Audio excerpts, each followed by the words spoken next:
Hey, I'm Skip Bedell. I'm going to show you how to cut around shower heads and faucets using Palisade tiles. The first thing we want to do is measure the distance to the center of this pipe from the track. And as you can see, we have 13 inches to the center.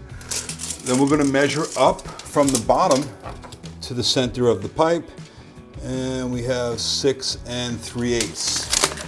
So now we're going to take these measurements and we're going to transfer them to the tile. So we're going to come in 13 inches and make a mark, and we're going to come up 6 3/8, and we'll take our square, and that's going to be the center of our hole. Once you have the measurements, mark off and cut the hole in your next tile. After the tile is cut, clean off any dust from the cutting process and apply adhesive to the back of the tile. Now press the tile into place, and don't forget to add sealant to all the joints. You'll want to add sealant in any water environment, but this is particularly important around plumbing fixtures and pipes. For more information, check out palisade-tiles.com.